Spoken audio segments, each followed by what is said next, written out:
Welcome to the deep dive. Today we're looking at Ohio, which is facing this pretty unique dual challenge. That's right. Waste management inefficiencies on one hand, and then the really complex issue of homelessness in its cities. Exactly. But there's this new proposal, the Ohio Green and Growing Act, aiming to tackle both. Let's unpack this two-pronged approach. And our mission really for this deep dive is to explore how this blueprint, this strategy, plans to link environmental sustainability with social equity. And a bottle bill is right at the heart of it. We've been digging into a pretty comprehensive strategic report that lays out the rationale, the mechanics, the whole thing. So let's start with the problem. Ohio's waste management. It gets a B- grade. Now that sounds okay, maybe. On the surface, maybe, but that grade, it kind of hides a huge missed opportunity. We're talking over 700,000 tons of recyclable materials still hitting landfills. Wow, 700,000 tons. Annually. And that's just central Ohio. The issue is often insufficient consumer incentive. Right. And at the same time, traditional approaches to homelessness, they often struggle to provide lasting stability. Exactly. And what's fascinating here, what this act proposes, is connecting these two problems. It sees a robust container deposit system, basically a bottle bill, as more than just environmental. It's a direct economic incentive.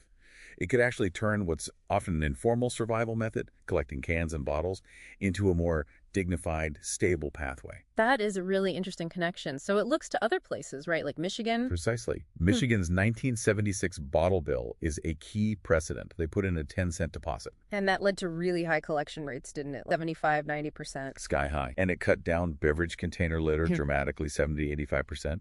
Diverted millions of containers from landfills. A clear success story in many ways. But there's a lesson there for Ohio, too, I gather. Something about that 10 cents. A crucial lesson, actually. Michigan's deposit. It's still 10 cents. It hasn't changed since 1976. Wow. So inflation. Right. It's lost huge purchasing power.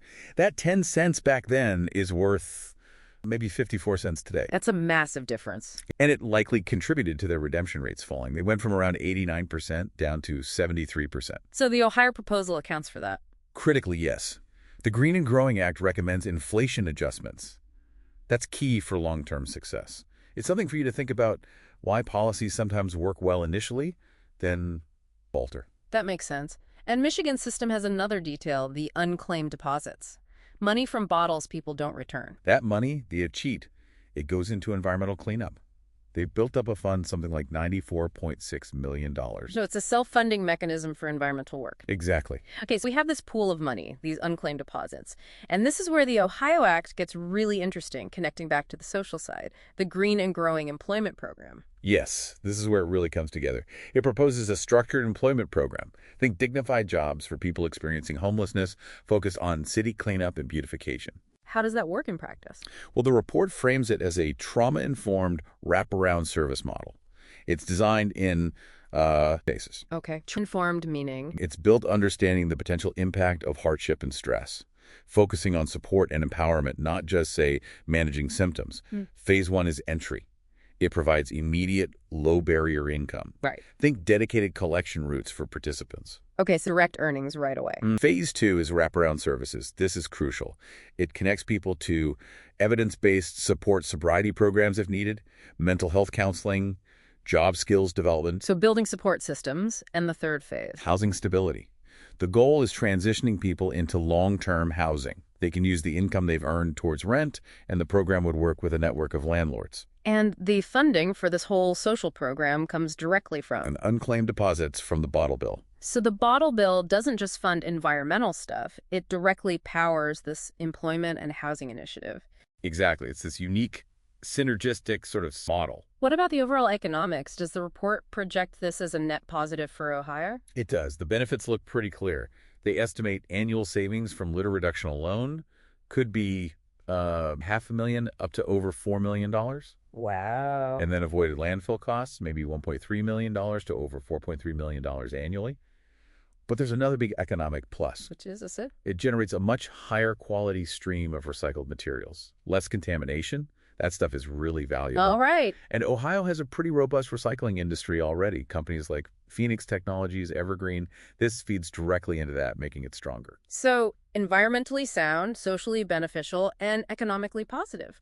What about actually getting it passed? The report mentions past attempts in Ohio failed. Yeah, learning from history is key here. For instance, a 2014 proposal was maybe too broad, its message got diluted.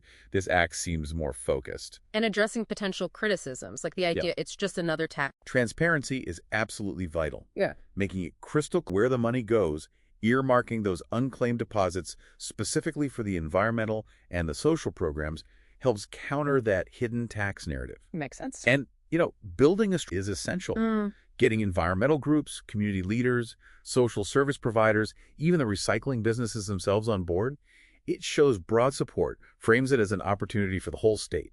So wrapping up, the Ohio Green and Growing Act isn't just like a recycling law or a jobs program. It's presented as this integrated, self-sustaining vision. Yeah, for a cleaner, a more inclusive one, and potentially a more economically vibrant one, too. It really does tie a lot together. And maybe this raises an important question, something for you, the listener, to think about. Can one single policy, integrated like this, starting from something as simple as putting a deposit on a bottle, can that really create a continuous engine? An engine for environmental stewardship and tangible long-term change for some of those vulnerable people in society. That's the core question this proposal puts forward. A really powerful thought to chew on as we wrap up this deep dive.